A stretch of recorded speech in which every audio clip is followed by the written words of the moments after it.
suite à la conférence de presse du docteur Eddy Mina, procureur général, près la cour d'appel judiciaire de Libreville le mercredi 29 octobre 2025 devant la presse nationale et internationale pour annoncer la tenue d'une section criminelle spéciale du 10 novembre 2025, que l'environnement sociopolitique et judiciaire est en ébullition, de façon interposée après la publication des vidéos qui font la une. C'est dans ce cadre que trois patriotes engagés et leaders d'opinion, à savoir Justin Brice Nguézé, Steve Essiman Doutoum et Armand Lilian Billy, du collectif des citoyens indignés, ont été face à la population devant la presse le vendredi 7 novembre 2025 à l'immeuble ABC Mall du Charbonnage. En demandant aux Gabonais de ne pas donner l'impression ou de ne pas donner la confirmation à Madame Sylvia Bongo et à Monsieur Nourdin Bongo que le peuple gabonais est amnésique. Car nous savons tous d'où nous sortons. Nous savons tous d'où nous sortons. À partir de cet instant, vous devez tout simplement comprendre que tout ce que Madame Sylvia Bongo et Monsieur Nourdin sont aujourd'hui en train de faire, jacasser ici et là, grimacer ici et là, c'est tout simplement pour nous distraire, pour qu'à la fin, nous oublions tout le mal qu'ils ont fait au peuple gabonais. Et à la fin, posons-nous la question de savoir, quand quelqu'un nous avait dit, pendant 5 ans, je ne gérais pas le pays, je ne savais pas où j'étais. Une fois on aura réponse à cette question, on pourra commencer à accorder l'importance à ce qui se dit ici et là. Et son fils, en fait, ont fait un pied d'honneur à la justice gabonaise. Lorsqu'il fallait faire requête devant cette justice pour demander un permis provisoire, ils ont reconnu l'autorité de la justice gabonaise. Mais aujourd'hui, pour venir assumer leurs responsabilités ou pour venir se défendre selon le principe judiciaire, ils estiment que cette justice-là est une justice périphérique. C'est cela qui nous indigne aujourd'hui.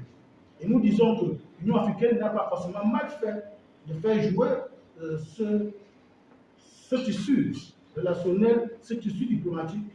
Et aujourd'hui, ce qui est regrettable, c'est que cette fuite à l'avant de mise en cause traduit en réalité leur mépris du peuple gabonais, comme tout à l'heure il s'est dit, mais surtout leur indifférence quant à ce que les Gabonais sont en droit de revendiquer, d'être clarifiés sur la gestion de notre pays.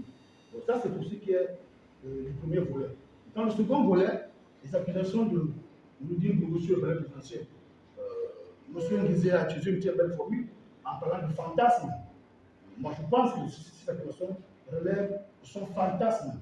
Voilà quelqu'un qui déclare aux médias du monde, lui, Gabonais, qui a occupé des hautes fonctions dans notre République, notamment le coordinateur des affaires présidentielles, et dit, devant l'appel international, qui n'a jamais été culturellement lié au Gabon. Il ne s'est jamais ressenti, il ne s'est jamais reconnu Gabonais. Il n'a jamais été Gabonais. Parce que l'appartenance ne doit pas être juridique, elle doit être filiale. Parce qu'aujourd'hui, je prends le cas en France. Lorsque vous donnez la société française, c'est sur la base de votre assimilation, de votre propension à porter cheville au corps dans la société française. C'est pourquoi les symboles comme le chant de la Marseillaise et autres symboles vous sont demandés parce qu'on veut voir votre propension à être français dans votre tête, dans votre manière d'être et dans vos réflexes. Or, quelqu'un nous dit, moi, au Gabon, je n'ai jamais été Gabonais. J'ai seulement pris plaisir à manger la journée du Gabon. Ça, c'est ça qui nous indigne. Et nous disons que nous n'allons pas faire le travail des acteurs de la justice, des dirigeants de la justice. Nous disons simplement que, comme il y a une tentative perfide de déplacer le débat, de l'amener vers la justice populaire qui semble être incarnée par les réseaux sociaux, nous allons aussi mener des actions pour le point via les réseaux sociaux et tout autre support pour dire plus jamais ça. La justice gabonaise sous le règne de Bongo, personne comme par hasard ne se doutait. C'est-à-dire, en aucun moment donné, les Mongols ont mis en partie cette justice. Ils l'ont validée, ils l'ont contrôlée. Ils ont même été chantres de ce qui se faisait, au détriment de la pensée populaire, de la pensée des gens et de ce que les gens pouvaient ressentir. Aujourd'hui, est-ce qu'on peut dire qu'Abaminko avait reçu une bonne justice? Est-ce qu'on peut dire que Tibia de avait reçu une bonne justice? Et j'en passe. Toutes ces personnes, quand elles ont crié à l'injustice, est-ce qu'elles ont été écoutées? Est-ce que c'était sous le régime Brice Olignement ou c'était sous le régime Ali Bongo Ondimba et famille? Puis, il y a eu plusieurs personnes qui n'ont même pas eu le droit de réponse quand elles venaient s'exprimer sur les réseaux sociaux le lendemain de cette intervention. Alors, cette justice auquel on veut apporter le but, on va apporter la critique qui était hier au bénéfice de cette personne. Aujourd'hui, il faut aller sur. J'ai aimé la sortie de la déclaration du président des magistrats, du syndicat des magistrats, qui disait dans la maison, il y a certes des personnes sur lesquelles nous-mêmes nous nous reprochons, mais en vérité, la majorité se porte bien. Alors nous allons croire, et nous croyons, que cette justice aujourd'hui apporte une pensée nouvelle. Parce qu'il ne faut pas souvent politiser la justice. Quand on arrive à politiser la justice, on se retrouve à avoir un doute sur le fonctionnement judiciaire.